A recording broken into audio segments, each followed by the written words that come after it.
Hi മക്കളെ, കഴിഞ്ഞ വീഡിയോയുടെ താഴെ കുറെ കമന്റുകളൊക്കെ ഉണ്ടായിരുന്നു. അതിൽ പറഞ്ഞ രണ്ട് ഇമ്പോർട്ടൻറ്റ് കമന്റുകളെ കുറിച്ചാണ് ഇന്നത്തെ വീഡിയോ. ഒന്നാമത്തേതെന്ന് വെച്ച് കഴിഞ്ഞാൽ ഭാഗ്യത്തെ കുറിച്ചാണ്. അതായത് ജീവിതത്തിൽ സക്സസ്ഫുൾ ആണെങ്കിൽ ഹാർഡ് വർക്ക് മാത്രം പോരാ, ഭാഗ്യവും കൂടെ വേണമെന്ന് പറയുന്നുണ്ട്. നിങ്ങൾക്ക് പലർക്കും അത് ശരിയായി തോന്നാം.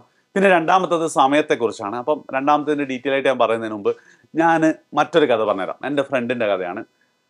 ബാസിൽ എന്നാണ് അവൻ്റെ പേര്.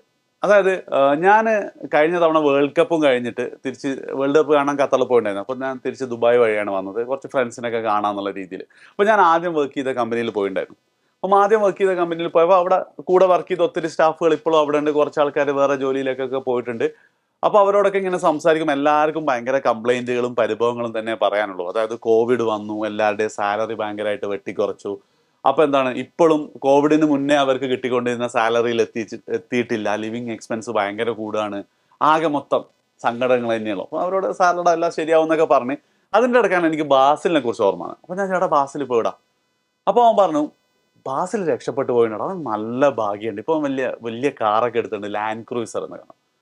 ഈ ബാസിലിനെ ഞാൻ ആദ്യമായിട്ട് പരിചയപ്പെടുന്നത് ഞങ്ങളുടെ ഫ്രഷേഴ്സ് ഡേ എന്നൊന്നും അതിന് പറയാനാവില്ല, നമ്മൾ ഓറിയന്റേഷൻ ആണ്. അതായത് അവിടെ എല്ലാ തിങ്കളാഴ്ചയാണ് പുതിയ സ്റ്റാഫിനെ ഹയർ ചെയ്യുക. ആൻഡ് തിങ്കളാഴ്ച തന്നെ എന്തുണ്ടാവും, നമുക്കൊരു ഓറിയന്റേഷൻ ക്ലാസ് പോലെ എന്തൊക്കെയാ സംഭവം എന്നൊക്കെ പറയാൻ HR ഒക്കെ കൂടെ ഒരു പരിപാടി സംഘടിപ്പിക്കാറുണ്ട്. അപ്പൊ ഞങ്ങൾ ഒരുമിച്ചായിരുന്നു അവിടെ ജോയിൻ ചെയ്തത്. ബാസിലായിരുന്നു അന്ന്. ബാസിലിനെ അവർ ഇൻട്രൊഡ്യൂസ് ചെയ്തതെന്ന് വെച്ചാൽ നമ്മളെ കമ്പനിയിലെ ഏറ്റവും യങ്ങസ്റ്റ് എംപ്ലോയി എന്നാണ്. അതായത് ഞങ്ങളുടെ കമ്പനിയിലെ ഏറ്റവും പ്രായം കുറഞ്ഞ എംപ്ലോയി ആയിട്ട് അന്ന് ബാസിലാണ് വന്നത്. പിന്നെ രണ്ടാമതൊരു കാര്യം കൂടെ ഉണ്ട്, അവനായിരുന്നു ഏറ്റവും കുറവ് സാലറി വാങ്ങിക്കുന്ന ആളും. സാലറി ഇങ്ങനെ അറിഞ്ഞതെന്ന് വെച്ചാൽ HR പറഞ്ഞതൊന്നല്ല കേട്ടോ. അതായത് ഗൾഫിലുള്ള ഒരു ശീലമുണ്ട്, നമ്മൾ പിന്നെന്താ പരിചയപ്പെട്ട ഏറ്റവും ആദ്യം ചോദിക്കുക കിത്ന മിലേഗ, എത്ര കിട്ടും എന്നുള്ളതാണ്. അപ്പം അങ്ങനെ വന്നതാണ്. ആൻഡ് ബാസിലിൻ്റെ ജോലി എന്ന് പറഞ്ഞാൽ ടീ ബോയാണ്. അതായത് ഞങ്ങൾക്ക് എല്ലാവർക്കും രാവിലെ 11 മണിക്കും അതേപോലെ തന്നെ വൈകുന്നേരം 4 മണിക്കും ചായ തരിക എന്നുള്ളതാണ്. അപ്പോൾ അതുകൊണ്ട് തന്നെ എന്നും 2 തവണ ബാസിലിനെ കാണുന്നതുകൊണ്ട് ഞങ്ങൾ വേഗം പരിചയമായി. പിന്നെ എൻ്റെ നാട്ടിൻ്റെ അടുത്ത് തന്നെയാണ് കേട്ടോ അവൻ്റെ വീടും. അപ്പൊ ഞങ്ങൾ വേഗം പരിചയമായി. അവനോട് ഇങ്ങനെ കുറെ കഥകളൊക്കെ ചോദിച്ചപ്പോൾ എനിക്ക് മനസ്സിലായ കാര്യം എന്ന് പറഞ്ഞു കഴിഞ്ഞാൽ ഈ ബാസിലിന് കാര്യമായിട്ടുള്ള ഒരു സ്കില്ലും ഇല്ല എന്നാണ് എനിക്ക് ഫീൽ ചെയ്തത്. അത് വീട്ടിൽ ഭയങ്കര പ്രശ്നമാണ്, അതായത് സാമ്പത്തികമായി ഭയങ്കര പ്രശ്നമാണ്. അപ്പം 18 വയസ്സായി പാസ്പോർട്ട് കിട്ടാൻ വേണ്ടി കാത്തിരുന്നത്. പാസ്പോർട്ട് കിട്ടിയപ്പോൾ ആരോ റെക്കമെൻഡേഷനിൽ ഞങ്ങളുടെ കമ്പനിയിൽ വന്നു, ടീ ബോയ് ആയിട്ട് വന്നു. അപ്പം അവന് ഭയങ്കര അംബീഷൻസ്, ഭയങ്കര ആസ്പിറേഷൻസ് ഒക്കെ ആയിരുന്നു. കുറെ കാലം അവന് ഇതെടുത്തു. പിന്നെ ഞങ്ങൾ നന്നായി പരിചയപ്പെടും. കാരണം എന്നും നമുക്ക് ചായ കൊണ്ടു തരുന്ന ആളാണെങ്കിലും നല്ലൊരു സ്നേഹം ഫീൽ ചെയ്യല്ലോ, ഒരു പോസിറ്റിവിറ്റി ആണോ. അപ്പം അങ്ങനെ അവനുമായിട്ട് കുറെ കാര്യങ്ങൾ സംസാരിച്ചു. അവൻ എന്നോട് പറഞ്ഞത്, അജാസ്ക എനിക്ക് നിങ്ങൾ ഇംഗ്ലീഷ് പഠിപ്പിച്ചു തരണം. അപ്പം ഞാൻ പറഞ്ഞു നോക്കാമല്ലോ, കുഴപ്പമില്ല. പിന്നെയാണ് എനിക്ക് മനസ്സിലായി അവനെന്താണ് വായിക്കാൻ പോലും അറിയില്ല. അപ്പൊ ആദ്യം പറഞ്ഞത്, നീ കുറച്ച് ഇംഗ്ലീഷിലെ കണ്ടന്റുകളൊക്കെ ആണ്, അതിന്റെ കാര്യങ്ങളൊക്കെ ഞാൻ പറഞ്ഞു കൊടുത്തു. പക്ഷെ എന്നെ അത്ഭുതപ്പെടുത്തിക്കൊണ്ട് അവൻ എന്താ, ഞാൻ പറഞ്ഞ കാര്യങ്ങൾ അതേപോലെ അവൻ പ്രാക്ടിക്കലി ചെയ്യുന്നുണ്ട്. ആൻഡ് ഞാൻ വിചാരിച്ച ഒരു 1.5 വർഷമൊക്കെ കഴിയുമ്പോൾ ഇവൻ സെറ്റാണ്. വേഗം എന്താണ് ഇംഗ്ലീഷ് റെഡിയായി. പിന്നെ ഞങ്ങൾ ഇംഗ്ലീഷിലായി സംസാരമൊക്കെ ആയി. അപ്പം അവന്റെ കണ്ണ് എവിടെ ആയിരുന്നു എന്ന് വെച്ച് കഴിഞ്ഞാൽ, അവിടെ ഈ ഗൾഫിലെ കമ്പനികൾ PR എന്ന് പറഞ്ഞിട്ട് ഒരു ഡിപ്പാർട്ട്മെന്റ് ഉണ്ടാവും, പബ്ലിക് റിലേഷൻസ്. അതായത് നമ്മൾ നാട്ടിൽ നിന്ന് വരുന്ന ആൾക്കാർ അവരെ വിസ കാര്യങ്ങൾ, ടിക്കറ്റ്, അതിന്റെ എല്ലാ ലീഗൽ സൈഡ്സ് ഒക്കെ നോക്കുകയാണ്. അപ്പോൾ ആ ഡിപ്പാർട്ട്മെന്റിൽ ഒരു വേക്കൻസി ഉണ്ട്. ആ വേക്കൻസിക്ക് എന്താണ് മിനിമം ഒരു ഇംഗ്ലീഷ് വേണം. 1 വർഷത്തിനുള്ളിൽ എന്താണ് ഇംഗ്ലീഷ് പഠിച്ചാൽ അവിടെ വേക്കൻസി തരാമെന്ന് പറഞ്ഞിട്ടുണ്ട്. അതിന്റെ ഹെഡ് പറഞ്ഞിട്ടാണ് അവൻ ഇംഗ്ലീഷ് പഠിക്കാൻ നോക്കുന്നത്. അവൻ എന്ത് ചെയ്തു, അവൻ ആ വേക്കൻസിയിലേക്ക് കയറി. 1 വർഷം കൊണ്ട് തന്നെ അവൻ PR ഡിപ്പാർട്ട്മെന്റിലേക്ക് കയറി. പിന്നെ എനിക്ക് ബാസിലായിട്ട് അധികം ബന്ധമൊന്നുമില്ല. പിന്നെ ഞാൻ കുറച്ച് കഴിഞ്ഞപ്പോൾ അവിടുത്തെ വർക്ക് കഴിഞ്ഞ് ഞാൻ തിരിച്ചു പോകുന്നു. അവൻ PR ഡിപ്പാർട്ട്മെന്റിൽ തന്നെ ഉണ്ടായിരുന്നത്. പക്ഷെ ഇപ്പോൾ അവൻ ചെയ്തതെന്ന് വെച്ചാൽ ആ ഡിപ്പാർട്ട്മെന്റിൽ വീണ്ടും എന്താണ് ബാക്കി ലാംഗ്വേജുകളൊക്കെ പഠിച്ചു, ഇതിന്റെ ലീഗൽ പ്രൊസീജിയേഴ്സ് ഒക്കെ പഠിച്ചു.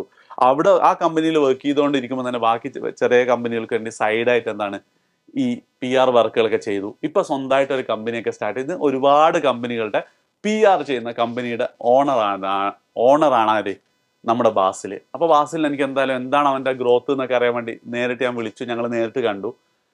ഭയങ്കര നല്ല സെറ്റപ്പാണ്. കല്യാണമൊക്കെ കഴിഞ്ഞു, ഫാമിലിയൊക്കെ അവിടെ ദുബായി തന്നെ ഉണ്ട്. പുതിയൊരു എന്താ പറയാ land cruiser, Toyota land cruiser ഒക്കെ എടുത്തിട്ട് നല്ല സെറ്റപ്പിൽ, ഭയങ്കര സന്തോഷം.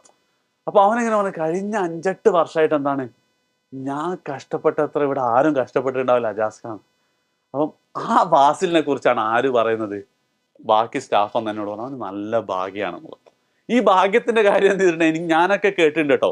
അതായത് NIT കിട്ടിയ ഭാഗ്യവാൻ NIT കിട്ടിയല്ലോ എന്നാണ് എന്നോട് പലരും ചോദിച്ചത്. പക്ഷെ ആ 2 വർഷം ഞാൻ നിങ്ങളോട് തന്നെ പറഞ്ഞിട്ടുണ്ട്, ഞാൻ പഠിച്ചത്ര കേരളത്തിൽ ഒരാളും പഠിച്ചിട്ടുണ്ടാവില്ല എന്നുള്ളത്. അപ്പം ഈ ഭാഗ്യത്തിനെ കുറിച്ച് സംഭവം ഒരു പോസിറ്റീവായിട്ടൊക്കെ നിങ്ങൾ ഭാഗ്യമുണ്ട് എന്നൊക്കെ പറയാമെങ്കിലും ഭാഗ്യത്തിനെ കുറിച്ച് ഞാൻ കേട്ട ഏറ്റവും നല്ലൊരു ഡെഫിനിഷൻ എന്താണെന്ന് വെച്ചാൽ വെൻ പ്രിപ്പറേഷൻ മീറ്റ്സ് ഓപ്പർച്യൂണിറ്റി ആണ്. അത് നമ്മൾ എത്രമാത്രം പ്രിപ്പയർ ചെയ്ത് നിന്നിട്ടുണ്ട് അതൊരു കറക്റ്റ് ഓപ്പർച്യൂണിറ്റി ആയിട്ട് വരുമ്പോഴാണ് നമ്മൾ എന്ത് ചെയ്യുന്നത്, നമ്മൾ ഗ്രോ ചെയ്യുന്നത്. അതിനാണ് ആൾക്കാർ ലെക്ക് എന്ന് വിളിക്കുന്നതാണ്. ഞാൻ ഇപ്പോഴും വിശ്വസിക്കുന്നു ലെക്ക് ഒരിക്കലും എന്ത് ചെയ്യില്ല ഫ്രീ ആയിട്ട് വരാൻ പോകുന്നില്ല. ഇപ്പൊ എഡ്യൂപോർട്ട് സ്റ്റാർട്ട് ചെയ്തപ്പോൾ കുറെ ആൾക്കാർ കോവിഡ് വന്നതിന്റെ ഭാഗ്യമായി എന്നൊക്കെ പറയും. അങ്ങനെയൊന്നുമില്ല. ഞാനെന്താണ് കോവിഡ് വരുന്നതിന് മുമ്പ് എങ്ങനെ ഒരു സ്റ്റാർട്ടപ്പ് സ്റ്റാർട്ട് ചെയ്യാം, അതെങ്ങനെ സ്കെയിൽ ചെയ്യാന്നതിനെ കുറിച്ചൊക്കെ 100 കണക്കിന് വീഡിയോസും കാര്യങ്ങളൊക്കെ ഞാൻ കണ്ട് സെറ്റ് ചെയ്തിട്ടുണ്ടായിരുന്നു. പിന്നെന്താണ് കോളേജ് പഠിക്കുന്ന മുതലേ ഞാൻ ക്ലാസ് എടുത്ത് തുടങ്ങിയിട്ടുണ്ടായിരുന്നു. ദുബായിൽ ഞാൻ എന്താണ് പ്രൈവറ്റ് ട്യൂഷൻസ് ഒക്കെ എടുത്തിട്ടുണ്ട്. അപ്പൊ ഞാനൊരു നല്ല ടീച്ചറാണെന്നുള്ള എന്താണ് ആ ഒരു സമയത്ത് എനിക്ക് അറിയായിരുന്നു. ഇതൊക്കെ കൂടെ കമ്പൈൻ ചെയ്തിട്ടാണ് എന്ത് ചെയ്തത് എഡ്യൂപോർട്ട് ഉണ്ടായത്. അപ്പൊ എന്താ എന്റെ പ്രിപ്പറേഷനും ആ ഒരു ഓപ്പർച്യൂണിറ്റിയും തമ്മിൽ മീറ്റ് ചെയ്തതാണ്. അപ്പൊ ഒരിക്കലും എന്ത് ചെയ്യരുത്, നിങ്ങൾ ഭാഗ്യത്തെയും പ്രതീക്ഷിച്ച് നിൽക്കരുത്. അതൊരു ശരിക്കും പറഞ്ഞാല് ഗ്രോ ചെയ്യാൻ നല്ല ഭാഗ്യം കൂടെ വേണമെന്ന് പറയുമ്പോൾ സംഭവം എന്താ അതിന്റെ ആ ഉത്തരവാദിത്തം നമ്മളെ കയ്യിൽ നിന്ന് നമ്മളങ്ങ് ഒഴിവാക്കുക ചെയ്യുന്നത്. എനിക്ക് ഗ്രോ ചെയ്യാൻ പറ്റാത്ത ഭാഗ്യമില്ല, അങ്ങനെ വേണ്ട. നിങ്ങൾ വർക്ക് ചെയ്ത് കഴിഞ്ഞാൽ എന്താണ് ഉറപ്പായിട്ടും നിങ്ങൾക്ക് നിങ്ങൾ വിചാരിച്ച സ്ഥലത്തേക്ക് എത്താൻ പറ്റും. ഇനി രണ്ടാമത്തെ കാര്യമാണ് സമയം എന്നുള്ളത്. അതായത് ഞാൻ ആ ഇന്നലത്തെ വീഡിയോന്റെ താഴെ തന്നെ കണ്ട കമന്റ് ആണ്. എന്തായിരുന്നു കമന്റിൽ പറഞ്ഞിട്ടുണ്ടായിരുന്നേ? യെസ് സാറേ, ഞാൻ കുറേ ഹാർഡ് വർക്ക് ചെയ്യുന്നു, പക്ഷെ ഒന്നും നടക്കുന്നില്ല. അതായത് എല്ലാവർക്കും ഒന്നും ഹാർഡ് വർക്ക് ചെയ്താൽ ഇവിടെ എത്താൻ പറ്റില്ല എന്നുള്ളത്. ഇതിൽ ഞാൻ വീണ്ടും ബാസിന്റെ അത് തന്നെ പറയാണ്. ബാസിൽ എനിക്ക് തോന്നുന്നത് 2013 ദുബായിൽ വന്നതിന് ശേഷം 2021-22 എന്ത് ചെയ്തത് ക്ലച്ച് പിടിച്ച് തുടങ്ങിയത്. ഒരു 9-10 വർഷം അവൻ വർക്ക് ചെയ്തിട്ടുണ്ട്. ഇതിൽ ഏതെങ്കിലും ഒരു പോയിന്റ് 2015-ലോ 2016 അവനെന്താണ് സ്റ്റോപ്പ് ചെയ്തിട്ട് തന്നെ അവൻ എവിടെ എത്തൂലായിരുന്നു. വീണ്ടും മാക്സിമം ആ ഒരു എന്താ പറയുക ആ ഒരു കമ്പനിയിലെ PR തന്നെ അവൻ ഉണ്ടാവുമായിരുന്നു. അപ്പം എപ്പോഴാണ് നിങ്ങളെ ഹാർഡ് വർക്ക് സക്സസ് ആവുമെന്ന് വെച്ചാൽ നിങ്ങൾക്ക് അതിനെന്ത് ചെയ്യാൻ പറ്റില്ല. ഓക്കെ, നിങ്ങൾക്ക് ഒരു ടൈം ലിമിറ്റും ഇത്ര സമയം കണ്ട് എനിക്ക് ഇവിടെ എത്തണം എന്നൊക്കെ നമ്മൾ വിചാരിക്കെങ്കിലും അവിടെ ആ സമയത്ത് എത്തണം എന്നൊന്നുമില്ല കേട്ടോ. പക്ഷെ എന്താണ് നിങ്ങൾ എത്തുന്നവരെ എന്ത് ചെയ്യുക, ഹാർഡ് വർക്ക് ചെയ്യുക, എന്ന് പാഷനായിട്ട് വർക്ക് ചെയ്യുക, ആ സമയത്ത് എത്തും. അതായത് പലരുടെയും പ്രശ്നം എന്ന് വെച്ചാൽ എനിക്ക് 1 മാസം കൊണ്ട് എന്ത് ചെയ്യണം, നീറ്റ് ക്രാക്ക് ചെയ്യണം. അതിന് എത്ര ഹാർഡ് വർക്കും റെഡിയാണ്. 1 മാസം കഴിഞ്ഞിട്ടില്ലെങ്കിൽ എന്താ ഹാർഡ് വർക്ക് കൊണ്ട് മാത്രം അങ്ങനെ ഇല്ല. കിട്ടുന്നത് വരെ എന്ത് ചെയ്യുക, നിങ്ങൾ വർക്ക് ചെയ്യുക എന്നുള്ളതാണ്. അപ്പം 2 ഇമ്പോർട്ടന്റ് കാര്യങ്ങളാണ് ഇതിൽ ഞാൻ പറഞ്ഞിട്ടുള്ളത്. ഒന്നാമത്തെ കാര്യം എന്ന് പറഞ്ഞാൽ വെറുതെ ഭാഗ്യത്തെയും കാത്തിരിക്കേണ്ട. നിങ്ങൾ നന്നായി വർക്ക് ചെയ്താൽ ആ റൈറ്റ് ഓപ്പർച്യൂണിറ്റിയും കിട്ടിയാൽ എന്താണ് നിങ്ങളെ പിടിച്ചാൽ കിട്ടില്ല. അതിന് നാട്ടുകാർ വിളിക്കുന്ന പേരാണ് ഭാഗ്യം. Luck is nothing but right preparation meets opportunity. And രണ്ടാമത്തെ കാര്യം എന്ന് പറയുന്നത് ഈ സമയം എന്ന് പറയുന്നത് എപ്പോഴും എന്തല്ല നമ്മളെ കയ്യിലല്ല. നമ്മൾ സമയമായിട്ടില്ല അല്ലെങ്കിൽ ഇതുവരെ വർക്ക് ചെയ്തിട്ട് എന്താണ് എനിക്ക് എവിടെ എത്താൻ പറ്റിയിട്ടില്ല എന്ന് പറഞ്ഞ് നിരാശരാവാതിരിക്കുക. എത്തുന്നത് വരെ വർക്ക് ചെയ്തുകൊണ്ടിരിക്കുക. ഉറപ്പായിട്ട് എന്താണ് ഒരു നാൾ നിങ്ങൾ അവിടെ എത്തുക തന്നെ ചെയ്യും. നിങ്ങളെ കമൻസുകൾ നോക്കുന്നു, ഫ്രണ്ട്സിന് ഷെയർ ചെയ്യാം. ബാക്കി നമുക്ക് എന്ത് ചെയ്യാം, അടുത്ത വീഡിയോ കാണാം.